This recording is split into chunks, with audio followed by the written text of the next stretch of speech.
hospital, so I stayed in the grandparents' house for the week to sort out paperwork, because my granddad had a habit of hiding paperwork. So I like to find like wills and life insurance and stuff for my brother then to deal with it, because my brother was executor of my nan's will, and same with my granddad's when he passed. So yeah, the kids all attended that funeral as well. Obviously Jacob wasn't around then. I didn't have Jacob then, so it was just the 3 boys. And they both attended the cremation. Okay.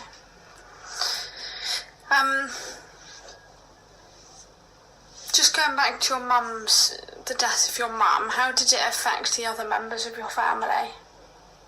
Destroyed my brother, because obviously my brother was there, he witnessed it, he saw her. I never saw her until we got to hospital, and by that time she had tubes and all sorts in her. So it affected him a lot more than me, as such, at that current time. My dad, obviously Kenny, not so much. Kenny was kept quite sheltered from it. My dad sheltered him a lot from it. Even to this day, you talk to Kenny about my mum and he has no idea. He has no living memory of her. He can't even remember what she looked like apart from photographs. So there's no memory from him. I think my dad sheltered him a bit too much from it. And obviously my nan and granddad, they lost their only daughter. So that was quite hard for them. You're not supposed to bury your children, are you?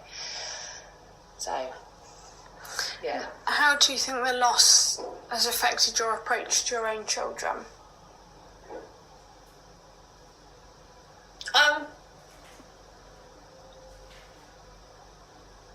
It's been a bit difficult for me, because obviously my mum never got to see any of my kids. She never got to see me be pregnant or anything like that, and that's something that I miss, because I don't have a daughter, so I'm not going to ever get to share that either. It's more of a mother-daughter thing rather than a daughter-in-law mother thing, isn't it? So I'm never going to experience that because I don't have a daughter. In regards to the loss of losing my mum, I always talk about my mum. There's a picture of my mum. They know who Nanny is, even though they've never physically met her. She's spoken to about a lot. Has the event changed your relationships with any of your other family members? Not really. I wouldn't say it brought us closer together. In fact, it blew us more further apart at the time. I mean, I moved up here, got on with my life. My older brother, has got on with his part of their life, and then obviously Kenny's got his part. So we're all a bit distant, if that makes sense. Mm-hmm. We're not like close-knit in everyone's pockets. We can go for months without talking to each other. Why do you think it's turned out that way? I don't know. My nan tried to keep us closest together. When my nan was still alive, she was kind of like the anchor. She kept everyone in, kept everyone communicating. And once she passed on, everyone was just split up and gone their own separate ways. Okay. Do you worry about people dying? Do you worry or think about your own death? I don't worry about my death as such. Can't say it's anything I really think about, but I do worry about my dad. My dad's got angina and he's had a heart attack already. The doctors say one more big heart attack and he's done for. He's the type of man now, like I said, we get on better now than what we did when I was a kid. He's the type of man that lives every day like it's his last.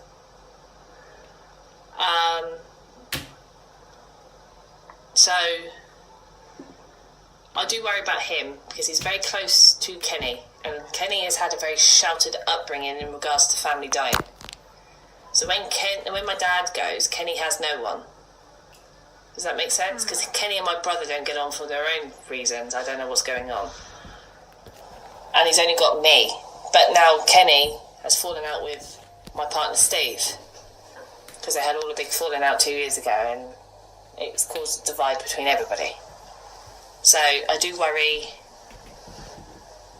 for my dad and for my brother. Not necessarily for me. I feel that, say for instance my dad was to die tomorrow, I could deal with it quite amicably, whereas Kenny would fall apart. Okay. Does that make sense? Some people think of taking their own lives. Have you ever thought of that? No. Okay.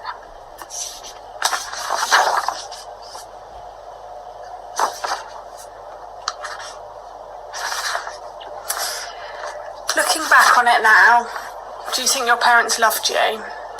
Yeah, my mum certainly did. My dad does, in his own way.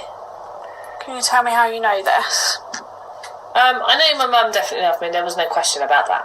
She loved all her children. She loved her family. In regards to my dad, at the time when I was living in the moment in the situation, it didn't feel like it. But now I've become a parent. We've had a lot of deep talks about what happened between me, my dad and Michael when we were all growing up. I do understand from his perspective that when my mother died, he was left as a single father, a father that didn't want to actually be a father. He had to learn to be a father. It wasn't something that comes naturally to him. And I can understand it now from a parent's point of view, because I'm now a parent, and I know how hard it is. Taken as a whole, how do you think your childhood experiences have affected your adult personality? They've made me very, very resilient. I have got characteristics from both parents, even though my stepdad is not my dad. Obviously, you grow up and you learn behaviour. So, if I get awfully stressed, yes, I bang about, yes, I shout and I swear. That's what I grew up with. They got stressed and angry, that's what they did. So, it's something I've grown up doing. I try not to do it around my children, but sometimes it happens. I'm not perfect. Are there any aspects of your childhood that you think were a setback or hindered your development? No, not really, no. I think I've developed into a well-rounded person. Socially, I have a few issues. I'm not good in new situations. Like if you were to take me to a new place and try to mix me with a new group of people, I'm kind of the quiet one that will sit there and listen to everybody. I'm not the one that's going to jump in and have the conversation. I take a while to warm up to new situations and strangers. Okay. Why do you think that your parents acted as they did during your childhood? I think it started off as a happy marriage, but then it got to the point where my dad came across as a bit of a control freak, and my mum couldn't cope with it. She was quite a outgoing person. But then obviously my biological father,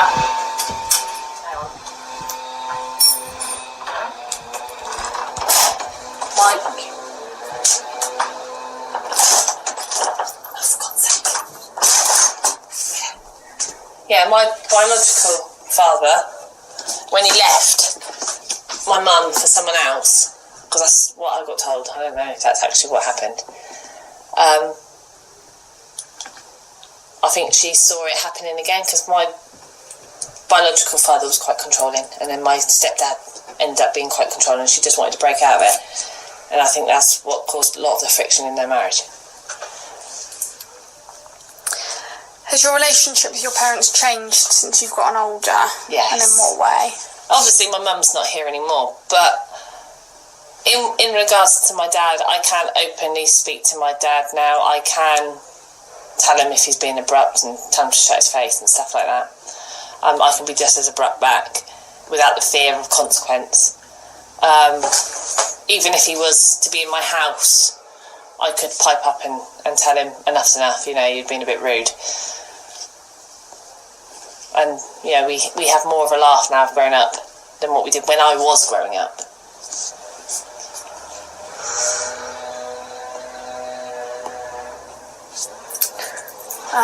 The next three I think you've covered was any different in adolescence, and you've spoken about what it was like.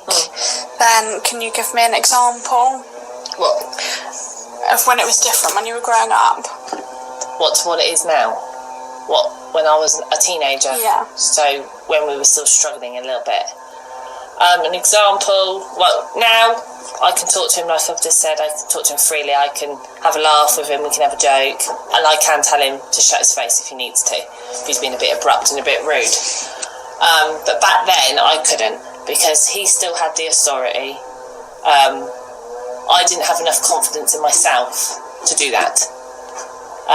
He still ruled the house with an iron fist, so to speak. So